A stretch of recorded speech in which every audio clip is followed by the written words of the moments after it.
हरिहराय नमः कृष्ण जादवाय नमः हरिहराय नमः कृष्ण जादवाय नमः यादवाय माधवाय केशवाय नमः यादवाय माधवाय केशवाय नमः हरिहराय नमः कृष्ण जादवाय नमः हरिहराय नमः कृष्ण जादवाय नमः यादवाय माधवाय केशवाय नमः यादवाय माधवाय केशवाय नमः गोपाल गोविंद राम श्रीमधुसूदन गोपाल गोविंद राम श्रीमधुसूदन गिरिधारी गोपीनाथ मदन मोहन गिरिधारी गोपीनाथ मदन मोहन श्री चैतन्य नित्यानंद श्री अद्वैत सीता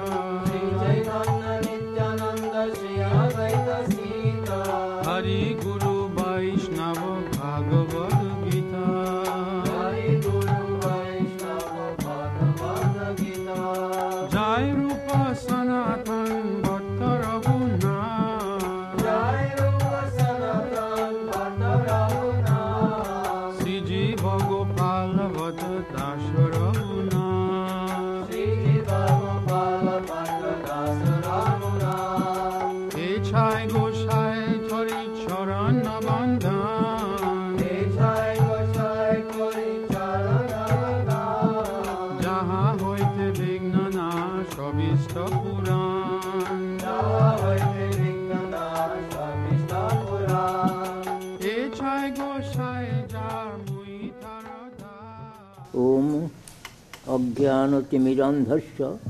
ज्ञानाञ्जनशलाकया चक्षुरुन्मीलितं येन तस्मै श्रीगुरवे नमः वाञ्छाकल्पतरुभ्यश्च कृपासिन्धुभ्येव च पतितानां पावनेभ्यो वैष्णवेभ्यो नमो नमः नमः यं विष्णुपादाय कृष्णपृष्ठाय भूतले श्रीमते भक्तिसिद्धान्त सरस्वती नामिने शिवार्षभानवी देवी द्वैताय कृपाब्धये कृष्ण संबंध विज्ञान दायिने प्रभवे नमः माधुर्योज्ज्वल प्रेमार्थ श्री रूपानुग भक्तिद श्री गौर करुणा शक्ति विग्रहाय नमस्तुते नमस्ते गौरवाणी श्रीमूर्तये दीनतारिणे रूपानुग विरुद्धाप सिद्धांत धंत हारिणे नमो गौर किशोराय साक्षात् वैराग्य मुहूर्तये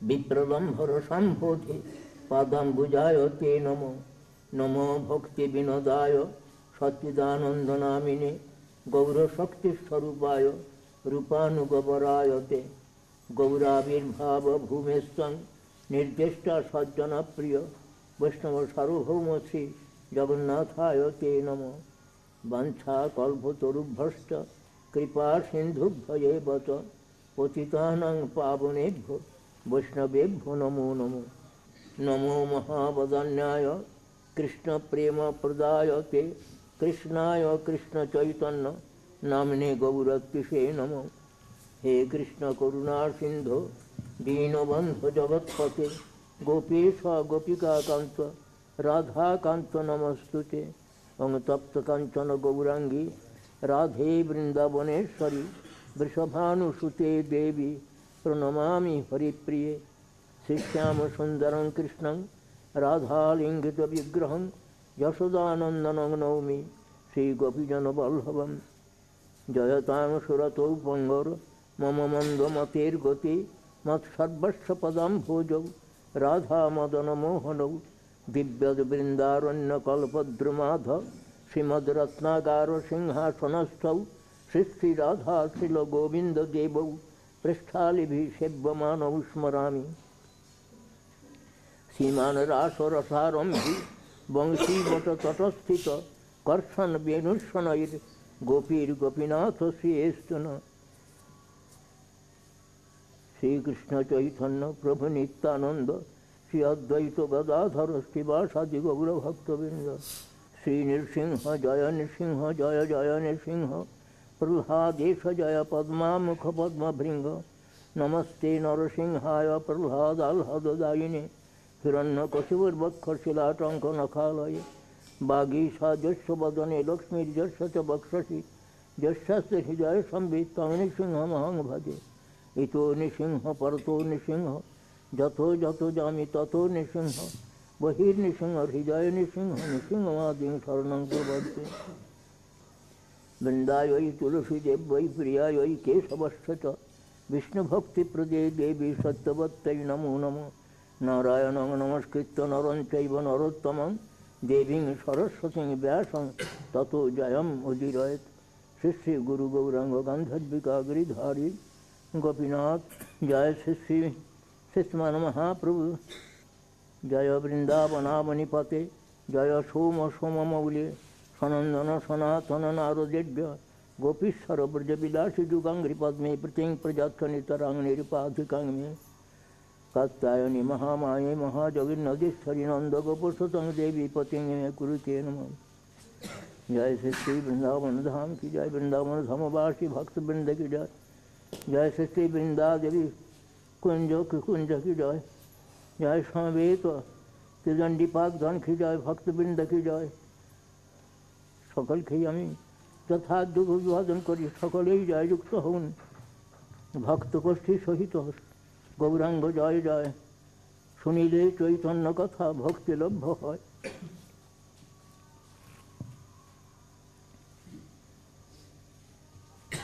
আমি অনেক বৃদ্ধ হয়ে পড়েছি, 97 বছরের পড়েছি। এ সময়তে আমার অনেক ভুল ত্রুটি হয়ে যেতে পারে। হে ভক্তবৃন্দ, আপনারা কৃপা করে আমার সমস্ত ত্রুটি বিচ্যুতি সংশোধন করে নেবেন। অনেক শ্লোক ভুল হয়ে যায়, ক্রম স্থির থাকে না, ক্রম বিপর্যয় হয়ে পড়ে। আপনারা কৃপা করে আমার সকল ত্রুটি বিচ্যুতি সংশোধন করে নেবেন। সাক্ষাৎ বৃন্দাবন ধাম শ্রী রাধা গোবিন্দের লীলাস্থান। রাধারানী এই ধামের অধীশ্বরী, বৃন্দাবনেশ্বরী রাধারানী। তাঁর কৃপা ব্যতীত আমরা তাঁর যে প্রাণবন্ধু কৃষ্ণচন্দ্র, তাঁর কৃপা লাভ করতে পারি না। সেই রাধারানীর কৃপা সর্বতোভাবে প্রার্থনীয়। সেই গুরুদেব, সেই রাধারানী আমাদের গুরুদেব। গুরুরূপে রাধারানী বিরাজিত। আমরা সেই গৌরধাম থেকে আসছি। গৌরধাম বৃন্দাবন ধাম পৃথক নয়, একই বস্তু। তবে বৃন্দাবন ধামে মাধুর্য প্রধান ঔদার্য, আর নবদ্বীপ ধামে ঔদার্য প্রধান মাধুর্য। সেখানে কৃষ্ণ পরমোদার লীলা প্রকট করছেন। রাধা গোবিন্দ মিলিত তনু মহাপ্রভু মহাবদান্য লীলা প্রদান করছেন, নাম প্রেম বিতরণ করে। সেই জন্য শ্রী রূপ গোস্বামী প্রভু তার প্রণাম মন্ত্রে বলছেন, নম মহাবদান্যায় কৃষ্ণ প্রেম প্রদায়তে কৃষ্ণায় কৃষ্ণ চৈতন্য নামনে গৌরত্তি সেই। কৃষ্ণ স্বয়ং রাধা ভাব বিভাবিত হয়ে যে প্রেম ধন বিতরণ লীলা করছেন, তার এইটি হল মহাবদান্য লীলা। কৃষ্ণ প্রেম প্রদানই হল মহাবদান্য লীলা।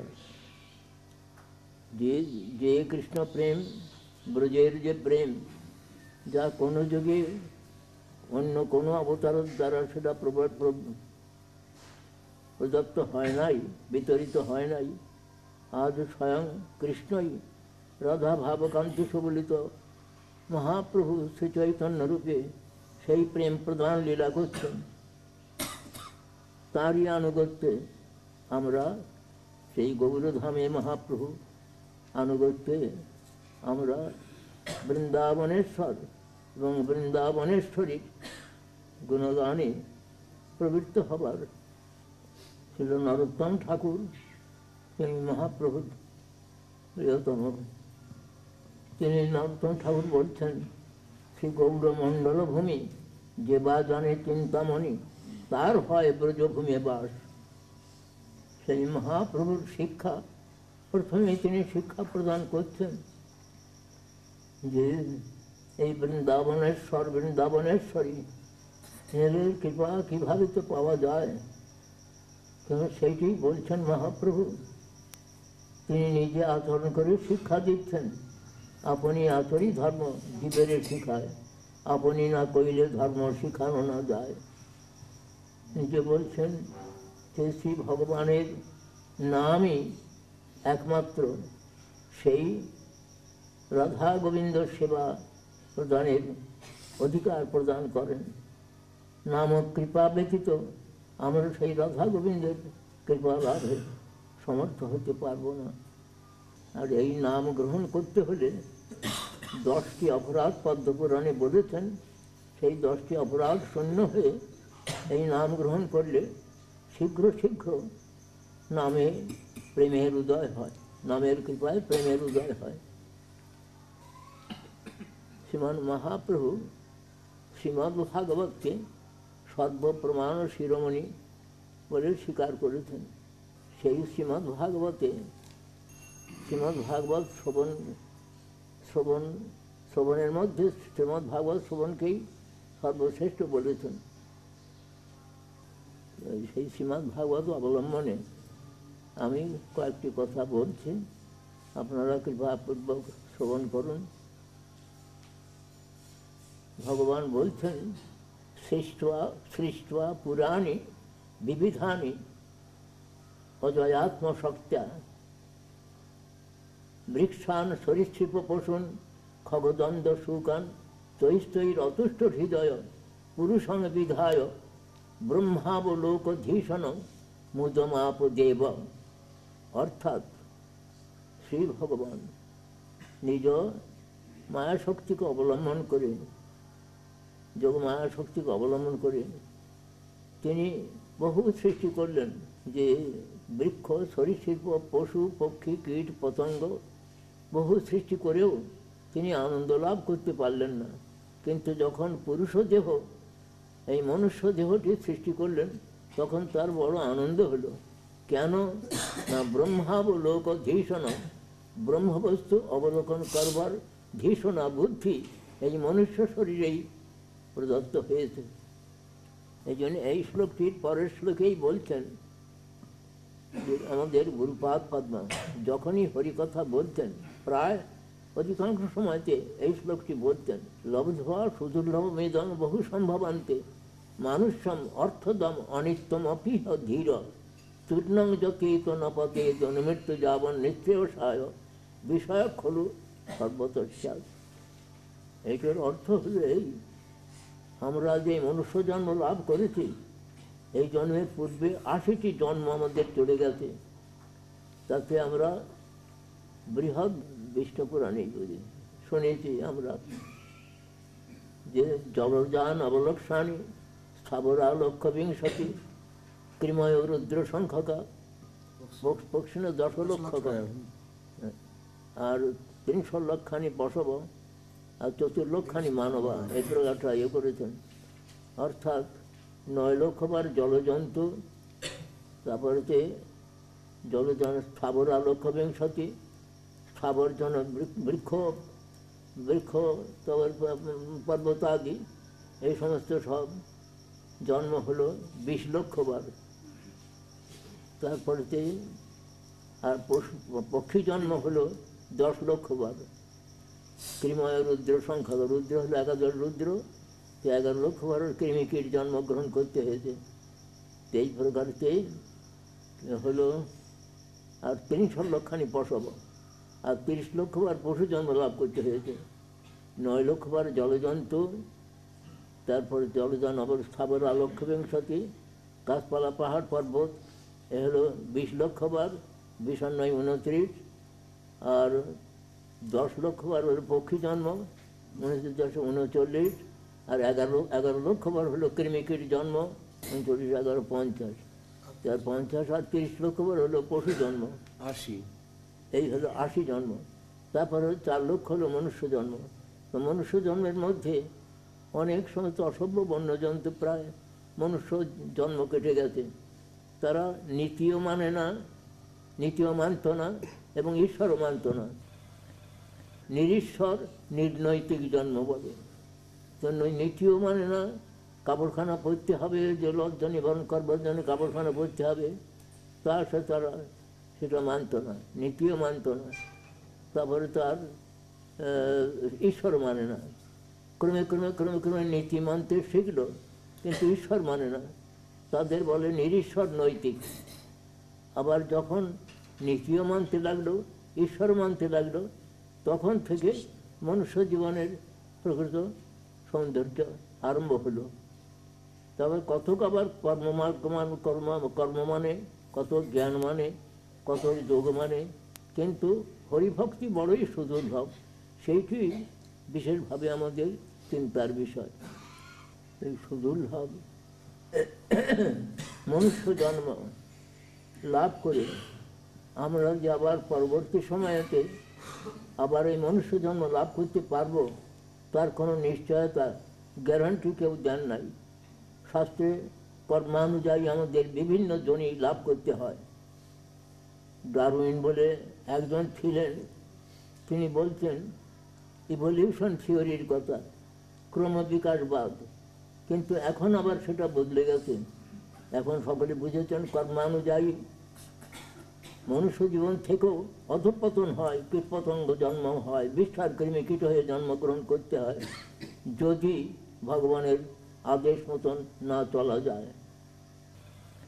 এইবার এই জন্যই বলছেন এই সুদুর্লভ মনুষ্য জন্ম লাভ করে, এই মনুষ্য জন্মই আবার পরমার্থপ্রদ। অন্য কোনো জন্মে আমরা পরমার্থ লাভ করতে পারি না। পরমার্থ মানে হলো পরম প্রয়োজন। পরম প্রয়োজন যে কৃষ্ণ প্রেম, সেটা আমরা অন্য কোনো জন্মে লাভ করতে পারি না। একমাত্র মনুষ্য জন্মই পরমার্থপ্রদ। কিন্তু এই জন্মটি ক্ষণভঙ্গুর, পদ্মপত্রস্থিত নিরবধ।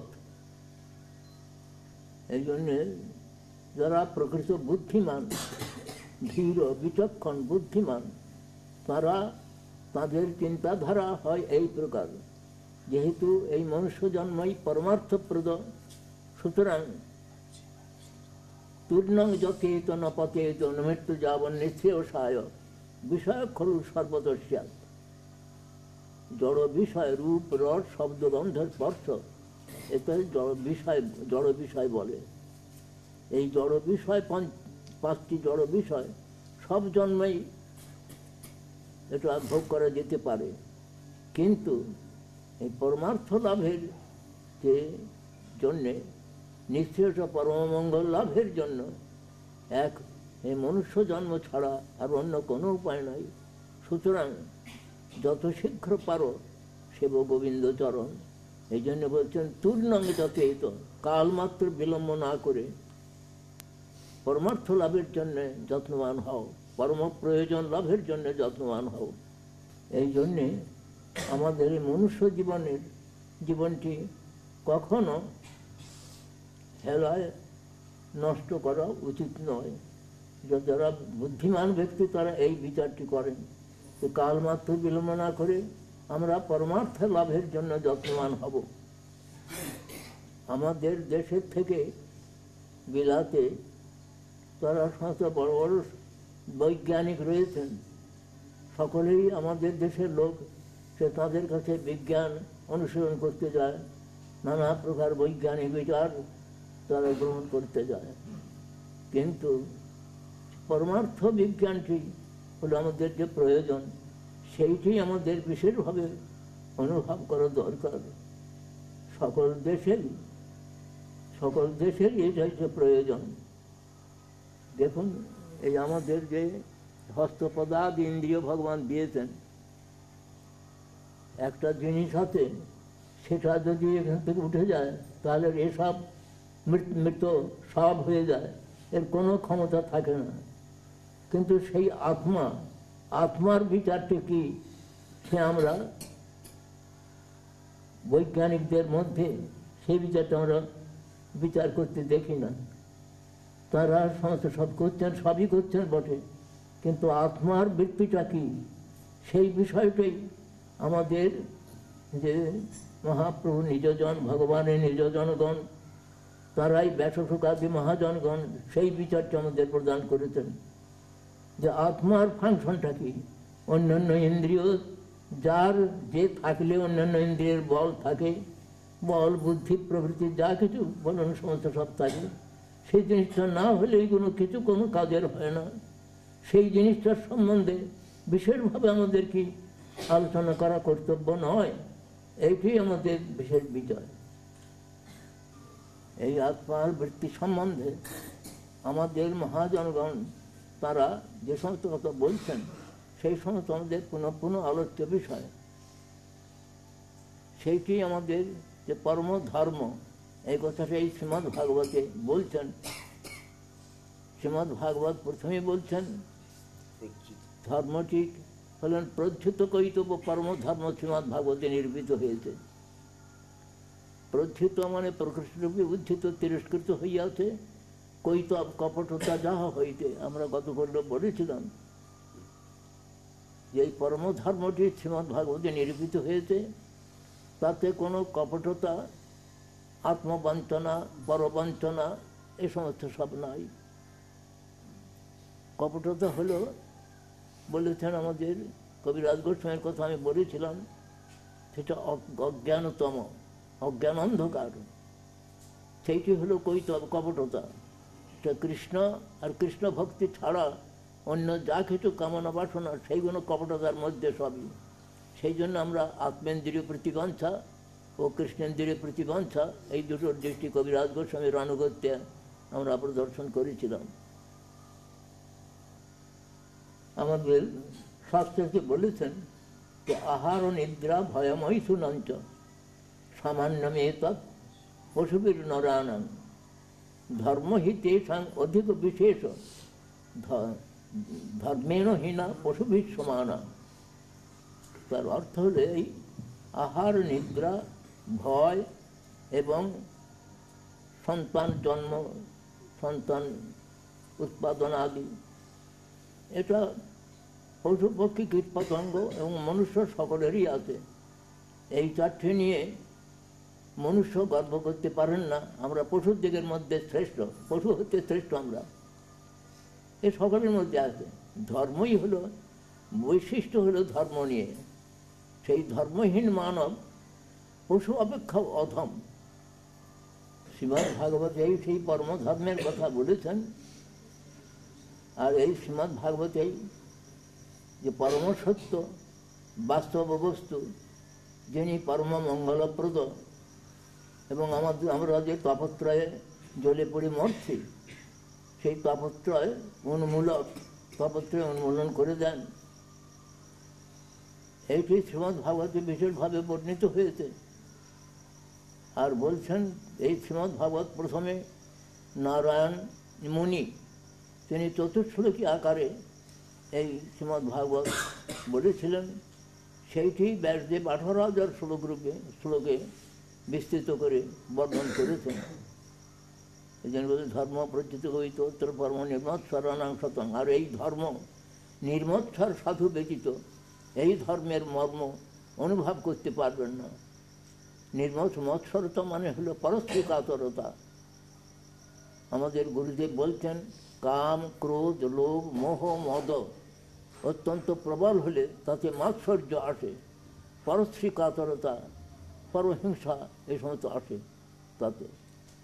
তা বলছেন পরিচিত ধর্ম পরিচিত হইতে পরমনির্ণ বেদং বাস্তমাত্র বস্তু শিবদং তপত্রান্মূলনম।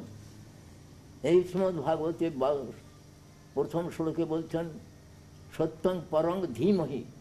গায়ত্রী ব্যাখ্যা অনুযায়ী শ্রীমদ্ ভাগবত আরম্ভ হয়েছে। তাতে পরম সত্য সেইটি হলো সম্বন্ধ। আর ধীমহিতে হচ্ছে অভিধেয় প্রয়োজন, সমস্ত ধীমহিতে রয়েছে। সেই পরম সত্য বস্তুই যে একমাত্র বাস্তব বস্তু। অধিকাংশ অনেক সময় বাস্তব শব্দের অর্থ অনেক অন্যরকম করেন, কিন্তু বাস্তব হলো যে যেটি প্রকৃত সত্য, সেটিই তো বাস্তব বলা হয়। এর থেকে সত্য আর কিছু নাই, পরম সত্য বস্তু। সেই বাস্তব বস্তু যাকে জানানো হয়েছে।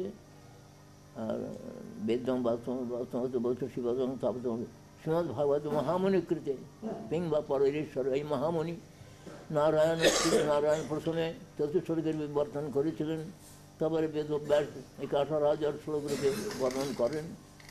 তো অন্য শাস্ত্রের প্রয়োজন কি? এই শ্রীমদ্ ভাগবতকে সর্বতোভাবে আশ্রয় করা কর্তব্য। শ্রীমদ্ ভাগবত মহামণি কিংবা পরের ঈশ্বর, ঈশ্বর ভগবান সদ্য যদি সুষ্ঠুভাবে এই শ্রীমদ্ ভাগবত শ্রবণ করা যায়। মহারাজ পরীক্ষিত 7 দিন শ্রবণ করেই তিনি দিব্যগতি লাভ করলেন। সেইটি বলছেন যে পৃথিবী সুপৃথিবী তৎক্ষণাৎ, অর্থাৎ অতি অল্প সময়ের মধ্যে সেই পরমবস্তু, যে পরম সত্য বস্তু লাভ করতে পারেন।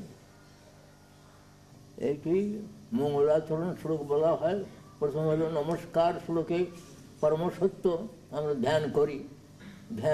ধ্যানকারীর বহুত্ব, মানে পরমসত্য এক অদ্বিতীয় বস্তু, তিনি স্বতঃসিদ্ধ জ্ঞানময় বলেছেন। সেই সত্যটাই হলো পরমসত্য বস্তুই হলো বাস্তব বস্তু।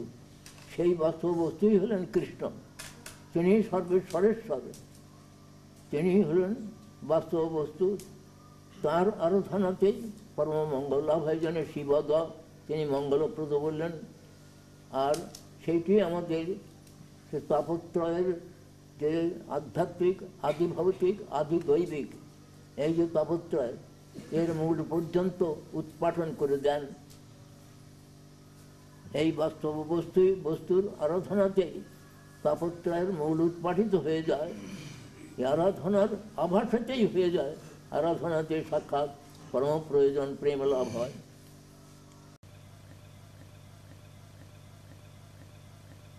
যে তৎক্ষণাৎ অতি অল্প সময়ের মধ্যেই শ্রী ভগবান তিনি আমাদের হৃদয়ের মধ্যে অবরুদ্ধ হয়ে যান, আটক করে যান। যেমন বিল্বমঙ্গল বলেছিলেন, বিল্বমঙ্গল যখন অন্ধ হয়ে যান, কৃষ্ণ নিজেই তাকে হাত ধরে ধরে পথ দেখাতে বলছেন। তা বিল্বমঙ্গল আবার মাঝে মাঝে কৃষ্ণ তিনি আবার তাকে এমনি ছেড়ে দিতেন। তা উনি বলছেন যে আচ্ছা, তুমি তো আমার কাছ থেকে পালাচ্ছ, কিন্তু আমার হাত ছেড়ে দিয়ে তোমাকে পালাচ্ছ বটে, কিন্তু আমার এই হৃদয় থেকে পালাও দেখিনি, কেমন তোমার শক্তি। তিনি হৃদয়ে এমন করে আরো অবরুদ্ধ করে রেখেছেন, সেখান থেকে পালানোর পর নাই। কিসে অবরুদ্ধ করা যায় না? ভক্তির একটি একটা ডেফিনেশন রয়েছে, একটা সূত্র রয়েছে। বলছেন ভক্তি হলেন 6 প্রকারের ক্লেশগ্নি শুভদা, সুদুর্ভবা, মোক্ষ লঘুতাকৃত, আর সন্দানন্দ বিশেষ আত্মা, শ্রীকৃষ্ণাকর্ষিণী চষা। রাধারানীর লাদিনী শক্তিরই অংশ হলেন ভক্তি দেবী। সেই ভক্তি দেবী হলেন শ্রীকৃষ্ণাকর্ষিণী। কৃষ্ণ হলেন সর্বাকর্ষক, আবার কৃষ্ণকেও আকর্ষণ করেন সেই ভক্তি দেবী। তাঁরই শক্তি, ভগবানের শক্তি তাকে আকর্ষণ, শ্রীকৃষ্ণ আকর্ষণী চষা। তাই বিল্বমঙ্গল বলেছিলেন, বিল্বমঙ্গল তো সেই ভক্তি বলে ভগবানকে হৃদয়ে অবরুদ্ধ করে রেখেছেন। তাই বলছেন যে তুমি আমার হাত ছেড়ে দিয়ে পালাচ্ছ বটে, কিন্তু আমার এখান থেকে হৃদয় থেকে পালাও দেখিনি, কেমন তোমার শক্তি। অর্থাৎ ভক্তের এটা ভগবানের প্রতি যে তার প্রেমের একটি প্রেমবিলাসের একটি অপূর্ব মাধুর্য সম্বন্ধে কথা। এটা এই শ্রীমদ্ ভাগবতের প্রথমেই মঙ্গলাচরণ শ্লোকে প্রথমে নমস্কার, তবে বস্তু নির্দেশ করলেন। এই বস্তু এই প্রকার, কৃষির ভূবাচক শব্দ নষ্ট নির্বৃত্তিবাচক তৈরৈক্যং পরং ব্রহ্ম কৃষ্ণ ইত্যপি ধীয়তে। কৃষ ধাতু আকর্ষক সত্যবাচক, মহা সেই ওকে কি বলে চুম্বক, মহাচুম্বক একটি মহাচুম্বক। সেই যেমন আকর্ষণ করে নেয়, লোহাকে আকর্ষণ করে নেয়, তাই বলছেন যে কৃষির ভূবাচক আকর্ষক সত্তাবাচক, আর ন কৃষ্ণ ন নির্বৃতি, নির্বৃতি হলো পরমানন্দ, পরমানন্দ বাচক নির্বৃতি। তয়ের ঐক্যম কৃষ্ণ, এটা ঐক্য হলো কৃষ্ণ শব্দ। কৃষ্ণ সকলকেই আকর্ষণ করেন, আকর্ষণ করে তাকে পরমানন্দ প্রদান, তিনি আনন্দময়, তিনি সকলকে আকর্ষণ করে পরমানন্দ প্রদান করেন। সেই কৃষ্ণকেও পাওয়ার হলো কৃষ্ণই দিয়েছেন লাদিনীর দ্বারা। কৃষ্ণ লাদিনী করায় কৃষ্ণের রস আস্বাদন, লাদিনীর দ্বারা কৃষ্ণ করেন ভক্তকে পোষণ। এই কৃষ্ণ হলেন পরম ব্রহ্ম। উপনিষদ বলছেন রস বৈষব রসং ছেবায়ং লব্ধ্বা আনন্দী ভবতি, এষ জীবান আনন্দয়াতি, এষা হি এব আনন্দয়াতি। বলছেন রস হলো আনন্দময়, কৃষ্ণ হলেন আনন্দময় বস্তু। রস বৈষব, সেই ভগবান তিনি হলেন আনন্দময়। সেই আনন্দময় তিনি যে আনন্দ প্রদান করেন, সেই আনন্দ লাভ করে রস বৈষব রসং হি এব অয়ং, আমার জীবাত্মা, তিনি আনন্দী হতে পারেন। যেমন ধন লাভ করে ধনী হয়, সেই প্রকার কৃষ্ণ প্রদত্ত যে আনন্দ, সেই আনন্দ লাভ করে জীব আনন্দী হতে পারেন, এবং হয়ে তিনি আবার অন্যকেও আনন্দ দান করতে পারেন। কৃষ্ণ যেমন নিজে আনন্দ আস্বাদন করেন, অন্যকেও আনন্দের হাদিনীর দ্বারা আনন্দ দিচ্ছেন, তেমনি ভক্ত তিনি নিজে আনন্দ লাভ করে, প্রেমানন্দ লাভ করে তেমন অন্যকেও সেই প্রেমানন্দ দিতে পারেন। এখন আপনাদের প্রশ্ন হতে পারে যে স্বয়ং আনন্দময় কৃষ্ণ তিনি, তা আমরা তাতে তিনি সকলকে আকর্ষণ করেন, কিন্তু আমরা তো আকৃষ্ট হতে পারছি না। কেন? এত নাম করতে, এত করতে, অনেকেই আমরা বলে থাকি এই প্রকারকে। এক একজনে লক্ষাধিক নাম করতেন। আমাদের মায়াপুরের একজন ভক্ত, তিনি পূজ্যপাদ শ্রীধর মহারাজের শিষ্য, তিনি বলছেন যে আমি 2 লক্ষ নাম করেছি মহারাজ, আমি 3 লক্ষ নাম করার চেষ্টা করছি। তা তো বুঝলাম। আবার মাঝে একদিন তার একটু ক্রোধ দেখে আমি বললাম যে ভক্তবৎ, আপনি তো 2 লক্ষ 3 লক্ষ নাম করলেন, তা তো ক্রোধ আসে কেন? সে নাম করে আমরা বলতে পারি যে কেন আমাদের হয় না। আমরা একটা দৃষ্টান্ত দিয়ে এখানেতে যে মহাচুম্বক একটি রয়েছে, চুম্বক পাথর একটা রয়েছে, মস্ত বড় চুম্বক, আর একটা লোহা রয়েছে, লোহাটা মরচে ধরে আছে। সেই জন্য লোহাটা থেকেও এত বড় চুম্বকের কাছে কোথায় লোহা আপনার থেকে লেগে যাবে, তা লাগে না। তা আমরা এই দৃষ্টান্ত দিয়ে দেখাই যে আমাদের আত্মার উপরেতে কতগুলো এই প্রকার আছে, বুভুক্ষা, মুমুক্ষা এবং সিদ্ধি স্পৃহা, ভুক্তি মুক্তি সিদ্ধি কামন, অর্থাৎ কবিরাজ গোস্বামীর ভাষায় আত্মেন্দ্রের প্রতি বাঞ্ছা, স্থূলভাবে বা সূক্ষ্মভাবে রয়েছে। এইগুলো হলো মরচে। যেমন লোহাতে মরচে ধরে গেলে যেমন লোহাটা টক করে চুম্বক পাথর লেগে যায় না, সেগুলো আমাদের উপরে এই প্রকার মরচে ধরে আছে। এই যে ভুক্তি মুক্তি সিদ্ধি স্পৃহা, এইগুলো ভয়ানক জিনিসের আত্মেন্দ্রিয় প্রতিবন্ধার মধ্যে ধরেছেন সব। এই থাকার জন্যে আমরা ভগবানের ওই আকর্ষণটা অনুভব করতে পারছি না, তার পাদ পদ্মে ছুটে যেতে পারছি না। যেমন মহাপ্রভু তিনি চলেছেন, তিনি যমুনাকে দর্শন, কি বলে সিন্ধু নীলাচলের যে নীল সমুদ্রকে দর্শন করতেন, নীল যমুনা জল, এবং চট্টোপাধ্যায়কে দর্শন করতেন, যে গোবর্ধন পর্বত দর্শন করতেন। করে মহাপ্রভু রাধাভাবে বিভাবিত হয়ে কাহা কৃষ্ণ প্রণনাথ মুরলী বদন, কাহা যাম কাহা পাও ব্রজেন্দ্র নন্দন, কাহারে কহিব ব্যথা কেবা জানে দুঃখ, ব্রজেন্দ্র নন্দন বেনু ফাটি মোর বুক। এই বলতে বলতে চোখের জলে বুক ভাসাচ্ছেন, সেই জল আবার বালুতে স্রোত হয়ে যাচ্ছে। এই প্রকার মহাপ্রভু ছুটেছেন। তো আমাদের কেন ওই প্রকার হয় না? কেন তো আমরা পাই না কেন? এটা আমাদের হতে পারে। সেই সমস্ত থাকবার জন্যে মরছে, লোহার মরচের কথাটা মনে রাখবেন, যে মরচে হলো এইগুলো অত্যন্তের প্রতিবাঞ্ছা থাকে বলে আমরা অগ্রসর হতে পারি না, ভগবানের পদ্মে সংলগ্ন হতে পারি না। এই জন্যে সংলগ্ন হওয়ার জন্যে উপায় দিয়েছেন আমাদের ওই নাম। কিন্তু নিরপরাধে নাম করতে হবে। নাম এবং কৃষ্ণ আলাদা জিনিস নয়। নাম বিগ্রহ স্বরূপ, তিন এক রূপ, তিনে ভেদ নাই, তিন চিদানন্দ রূপ। সেই নাম ব্রহ্মকে নিরন্তর অনুশীলন করতে বলছেন মহাপ্রভু। প্রথম শিক্ষাষ্টকের প্রথম থেকে আপনারা শেষ পর্যন্ত লক্ষ্য করবেন, মহাপ্রভুর নামের মাহাত্মেই বলেছেন। ওই 8টি শ্লোক মহাপ্রভু, কেউ বলেন মহাপ্রভু নিজে রচিত, মহাপ্রভু নিজে আর কোনো পাওয়া যায় না। আর 2-1টা শ্লোক পদ্যাবলিতে পাওয়া যায় মহাপ্রভু রচিত উক্ত। সেই তার প্রথমেই তো তিনি বলছেন যে চিত্ত দর্পণ, চেত দর্পণ মার্জনম।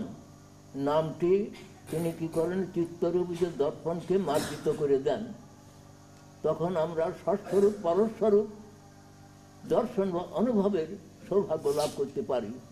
তো নামই চিত্ত দর্পণ পরিমার্জন করেন, সেইটাই বলছেন। তো প্রথমেই বলছেন চিত্ত দর্পণ, যে চিত্তটাই বন্ধনের কারণ।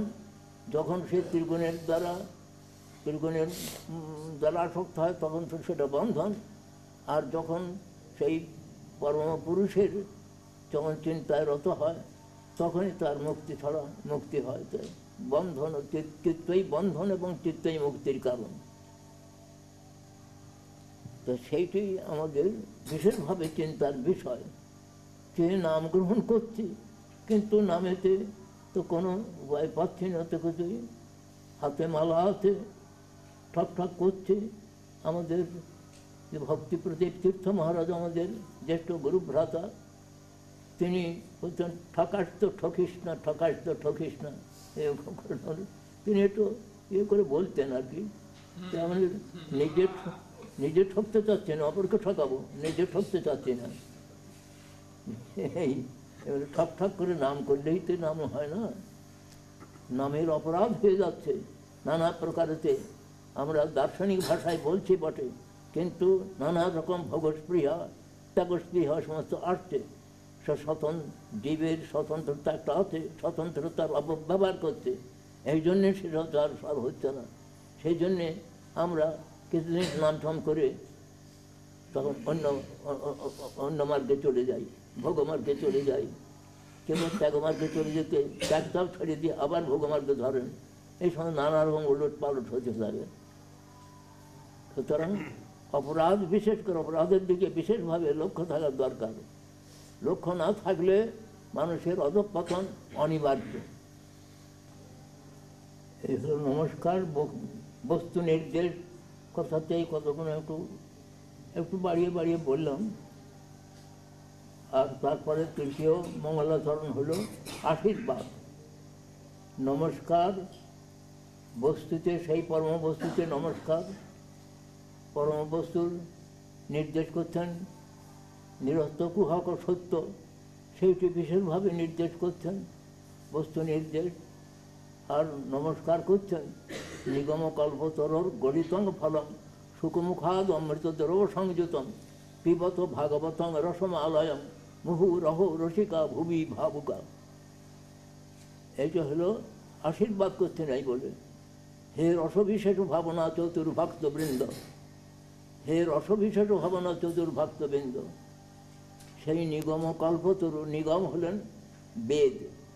নিতরাং গময়তি প্রকাশয়তি ধর্মং ব্রহ্মচ, এই জন্যে বেদের এক নাম নিগম। ব্রহ্মার চতুর্মুখ হতে চতুর্বেদ নির্গত হয়েছিলেন। সমগ্র বেদ অনুশীলন করে ব্রহ্মা ভক্তিকেই পালন করলেন। যে শ্লোকটা ভুলে যাচ্ছি, সমগ্র বেদ 3 বার তিনি সমগ্র বেদ অনুশীলন করে যত আত্মান রতি ভাবেত, ভগবানেতে যাতে রতি হয় সেই ভক্তিকেই সমস্ত বেদের সার বলে জানলেন। এখানে বলছেন নিগম বেদরূপ যে কল্পবৃক্ষ, কল্পবৃক্ষে যা চায় তাই পাওয়া যায়। যে বেদরূপ যে কল্পবৃক্ষ, তিনি কি প্রসব করছেন না বেদরূপ কল্পবৃক্ষের প্রপক্ষ প্রকৃষ্ট রূপে পক্ষ ফল হল শ্রীমদ্ ভাগবত। সেই ভাগবতটি রসময়। একটা আমরা যেমন দৃষ্টান্ত স্বরূপে দেখি, একটি পাকা আম বা পাকা পেঁপে আমরা যখন কোনো একটা লগা দিয়ে করে খুঁজে পাড়ি তাকে করি, আমটা পেড়ে ফেলি, আমি বলতে পারছি না, আমটা যখন পাড়ি তখন সেটা পড়ে গিয়ে ফেটে ছাতু নাতু হয়ে যায়, তার আটি খোসা সব বাদ দিতে হয়। কিন্তু এক অদ্ভুত ফল, যে রসময় ফল, অখণ্ড রসময় ফল, এটা কেউ তাকে ওইরকম করে খুঁটিয়ে লগা টগা দিয়ে পারে নাই। সে নিজে আপনার শতক পতিত হচ্ছেন রসময়, কিন্তু অখণ্ড রূপে পতিত হচ্ছেন। আবার যখন পতিত হন শুকমুখামৃত দ্রব্য সংযুত হয়ে কথিত হতে শুকপক্ষী যে ফলটি খায় সে খুব মিষ্ট ফল। সেই মিষ্ট ফল শুকমুখামৃত দ্রব্য সংযুত, সুখের মুখামৃত অমৃত দ্রব্য সংযুত যে ফলটি, রসময় ফলটি অখণ্ড রূপে অবতীর্ণ হচ্ছেন, শতক পতিত হচ্ছেন, কেউ তাকে জোর করে পারছে না, তিনি নিজে পতিত হচ্ছেন। নিগম কল্পতরর গলিতং ফলং সুখমুখামৃত দ্রব্য সংযুতং পিবত। হে রসভীষণ ভাবনা চতুর্ভক্তবৃন্দ, তোমরা রসময় ফল ভাগবত নামক যে রসময় ফল তোমরা নিরন্তর পান করো, একেবারে লয় পর্যন্ত। লয় একটা অর্থ হলে আলয়, আলয় হলো মুক্তিকে বেপিয়া, একটা আলয়, লয়কে বেপিয়া, মুক্তিকে বেপিয়া, অর্থাৎ মুক্তির পরেও ওই মুক্ত করে এই রূপাশ্রমানম একটা অর্থ। আবার লয় একটা প্রেমের অবস্থা আছে, একটা লয় প্রেমেতে সেই অবস্থা যখন এসে উপস্থিত হয় তখন আর বাহ্য জ্ঞান কিছু থাকে না, সেই অবস্থাতেও পানযোগ্য। তাই বলছেন, ওহে রসভীষণ ভাবনা চতুর্ভক্তবৃন্দ, তোমরা এই নিগম কল্পতরুর যে প্রপক্ষ ফল, যাহা শত আপনা হইতে যেটি অবতীর্ণ হয়েছেন, অখণ্ড রূপে রসময় রূপে আবির্ভূত হয়েছেন, তোমরা এই ফলকে নিরন্তর পান করো। মুহুরহ রসিকা ভুবি ভাবুকা। এই রসভীষ ভাবনা, রসভীষের ভাবনা চতুর না হলে হবে না। রসটি হলো অপ্রাকৃত রস।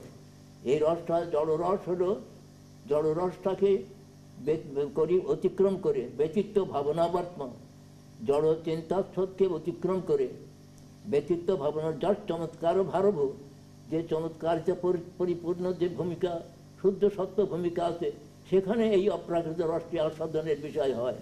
কিন্তু জড়রস থাকতে জড়রসও থাকবে, আর অপ্রাকৃত রসকে আস্বাদন করবো তা হয় না বাবা। যে বলছেন ব্যতিত্ব ভাবনাবার্ত যশ চমৎকার ভারভ হৃদয় সত্য জলে বারং সদাতে রসমত, সেইটি হলো অপ্রাকৃত রস। সেই অপ্রাকৃত রস, তার মধ্যে কোনো ওই সমস্ত প্রাকৃত রসভোগাদি এর মধ্যে থাকবে না। সেই অপ্রাকৃত রস সাধন করতে হলে সেই শুদ্ধ সত্যময় হৃদয় চাই।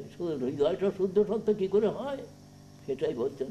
অবিস্মৃতি কৃষ্ণ পদারবিন্দয় ক্ষীণোত্তবত্রাণে চ সংতনতি সত্য শুদ্ধিং পরমাত্ম ভক্তিং জ্ঞানঞ্চ বিজ্ঞান বিরাগ যুক্তম। কৃষ্ণ পদ্মের অবিস্মৃতি, অবিস্মৃতি কৃষ্ণ পদারবিন্দয় ক্ষীণোত্তবত্রাণে, সেই অবিস্মৃতি হল নমিনেটিভ। কৃষ্ণপাদ পদ্মের অবিস্মৃতি অর্থাৎ কৃষ্ণপাদ পদ্মের স্মরণ, নামাদি নাম কীর্তন মুখে স্মরণ, শ্রবণ কীর্তন আদি মুখে স্মরণ। তাতে কি হবে না, সেই কৃষ্ণপাদ পদ্মের অবিস্মৃতি কি করে না সংতনতি, মঙ্গল বিস্তার করেন, এবং অভদ্র যত সমস্ত অমঙ্গল, যা কিছু ভক্তি মুক্তি সিদ্ধিবাঞ্ছা প্রভৃতি যা কিছু অমঙ্গল দূর করে দেন। নামই আমাদের সমস্ত সব অনর্থ, নাম গ্রহণ করতে করতে সব অনর্থ দূরীভূত হয়ে যায়। অবিস্মৃতি কৃষ্ণ পদারবিন্দয় ক্ষীণোত্তবত্রাণে চ সংতনতি, অভদ্র সমূহ দূর করে দিয়ে মঙ্গল বিস্তার করেন। আর কি করেন না চ সংতনতি সত্য শুদ্ধি, অন্তঃকরণ শুদ্ধ করে দেন, অন্তঃকরণ নামই আমাদের অন্তঃকরণে যে সমস্ত ভক্তি মুক্তি সিদ্ধিবংশ প্রভৃতি আছে সমস্ত অন্তঃকরণ শুদ্ধ করে দেন।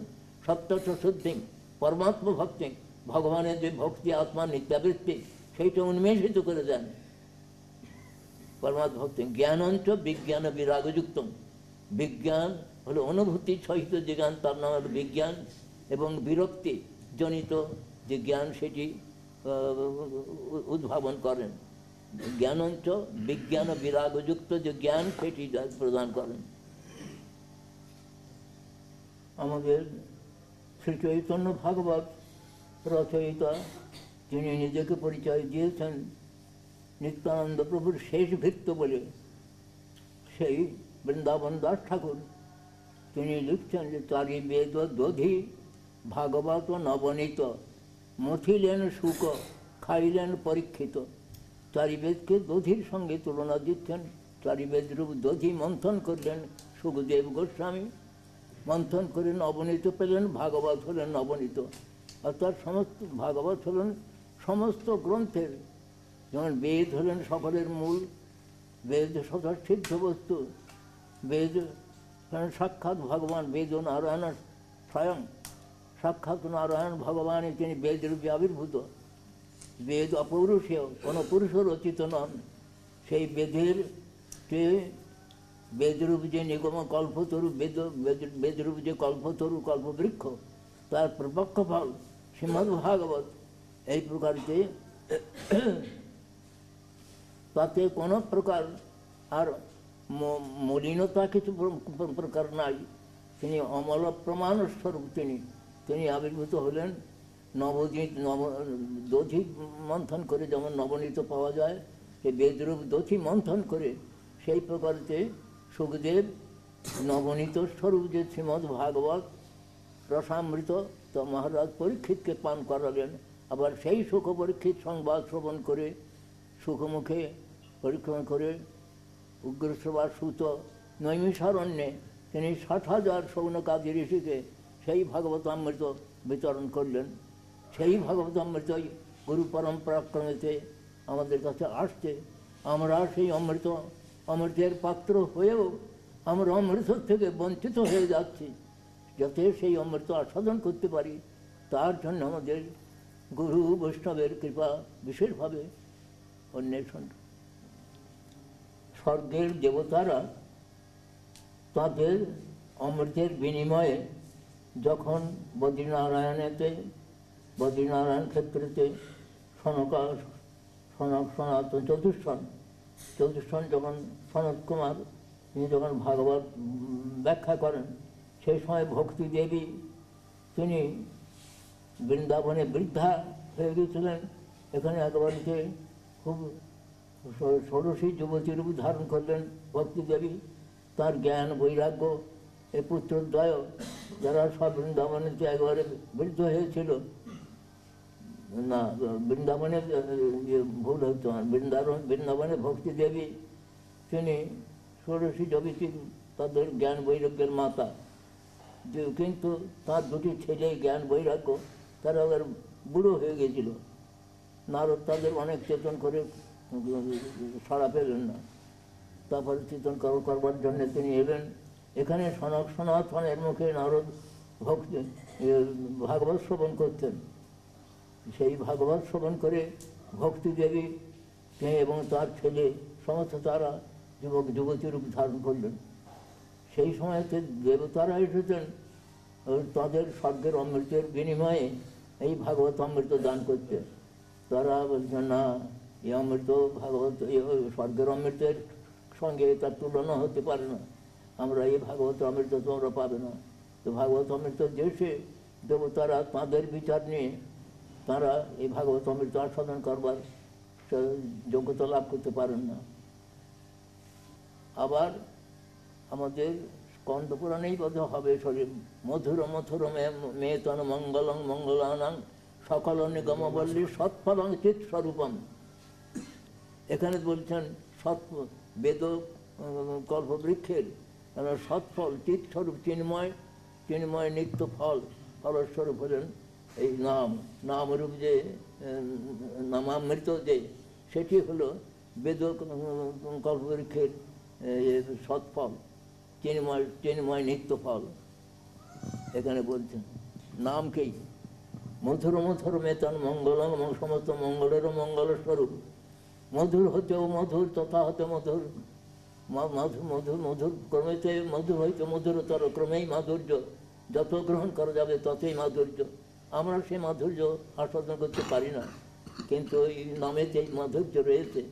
মধুরং মধুর মেতন মঙ্গলং মঙ্গলানাং, সমস্ত মঙ্গলের মঙ্গল স্বরূপ।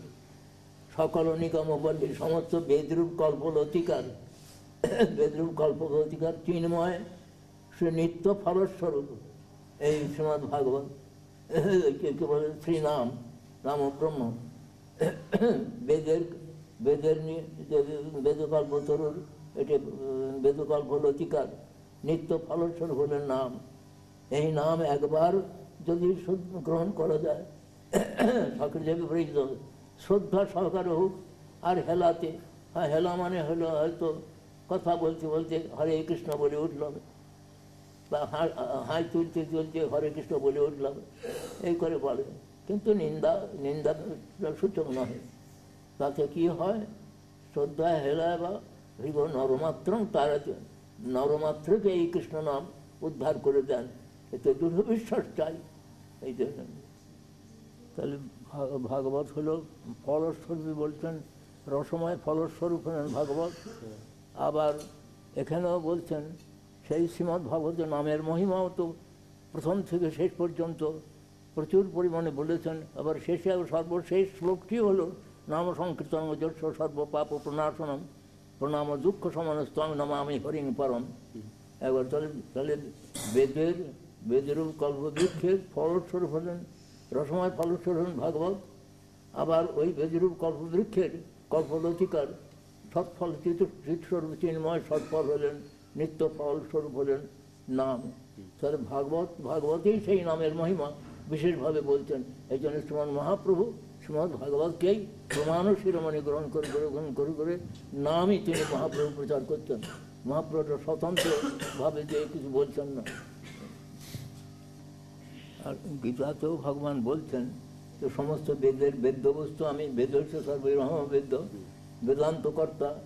শ্রীমৎ ভাগবত বলে সর্ববেদান্ত সার বলেছেন, বেদান্ত কর্তা ব্যাসাদেরকে আমি, আর বেদের যে প্রকৃত মর্ম আমি জানি। সুতরাং বেদের মর্ম এই কথার দ্বারা, ভাগবতের দ্বারা এবং এই পুরাণের যে কথাটা বললাম মধুর মধুমঙ্গল, এটা বলা যাচ্ছে। Yes, Guru Maharaj, we spoke so much tonight about offenses, and I just wanted to know, if one makes an offense in his mind, how should he repent that? With what attitude? মানসিক অপরাধ কিভাবে যে মনে যদি কাউকে নিন্দা করে থাকে কিংবা সেইভাবে বলছে, সেও যাবে হতে পারছে। মন এটা যেমন বলেছেন সবই মন কৃষ্ণপদার বিন্দয়, কৃষ্ণপাদ চিন্তার দ্বারা মন কায় মনোবাক্যের সকলেই হবে, যোগপথ অবলম্বন করতে হবে না। যেমন বলেছেন জমাদেবীর যোগপথই কামলোভ হতমোহ মুকুন্দ শিবায় যদ্বৎ তদ্ধাত্মন অসম্পত্তি, এটা বলছেন। এই আর বলছেন মানে যোগপথ অবলম্বন করে আমাদের যে ইন্দ্রিয় সংযম করতে হবে না, মনকে সংযম করা যায় না কিছুতেই। আর যা কিছু হবে এতৎ সর্বং গুরু ভক্ত পুরুষ ঝঞ্ঝটা জয়, সমস্ত গুরু ভক্তির দ্বারা সাধক সমস্ত অনায়াসে এ সমস্ত জয় করতে পারবেন।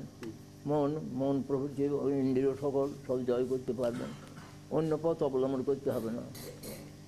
শ্রীমদ্ ভাগবতেই বলেছেন এসব সর্বং গুরু ভক্তা পুরুষ ঝঞ্ঝটা জয়, যা কিছু মনকে জয় করে অন্য সকল ইন্দ্রিয় যোগের দ্বারা অন্য যে ইন্দ্রিয়কে তৎকালীনভাবে কিছু কন্ট্রোল করা যেতে পারে, সর্বতভাবে পারা যায় না। কিন্তু মনকে কোনো উপায়ে কিছু অসংযত মনকে সংযত করা যায় না।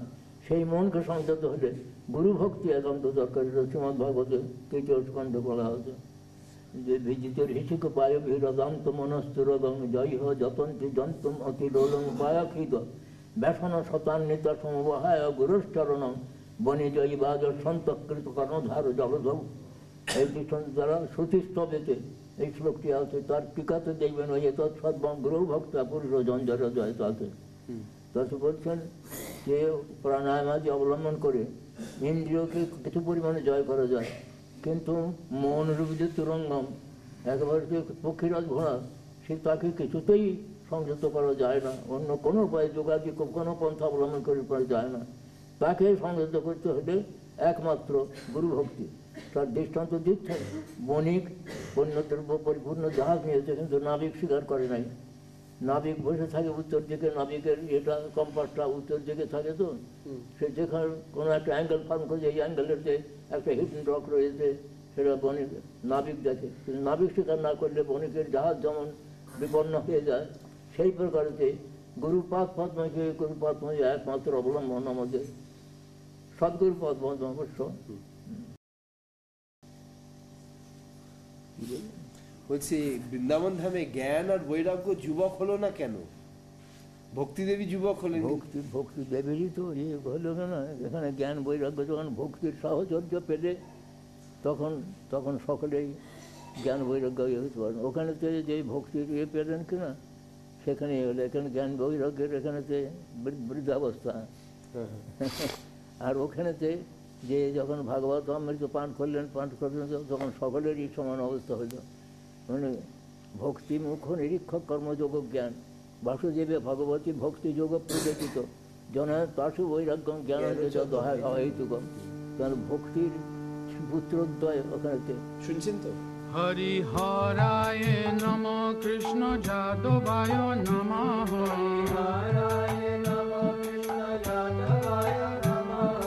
যাদবায় মাধবায় কেশবায় নমঃ, হরিহরায় নমঃ কৃষ্ণ যাদবায় নমঃ,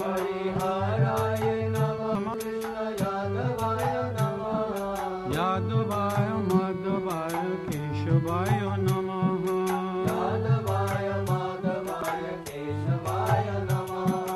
গোপাল গোবিন্দ রাম শ্রীমধুসূদন,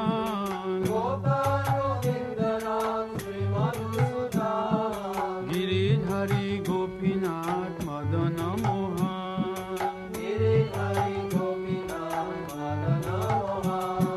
শ্রী চৈতন্য নিত্যানন্দ শ্রী অদ্বৈত সীতা,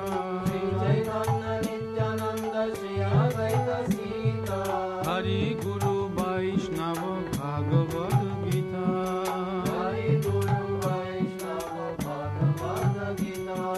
জয় রূপ সনাতন ভক্ত রঘুনাথ, শ্রীজীব গোপাল ভট দাস রঘুনাথ, এছাই গোসাই ধরি চরণ বন্ধন,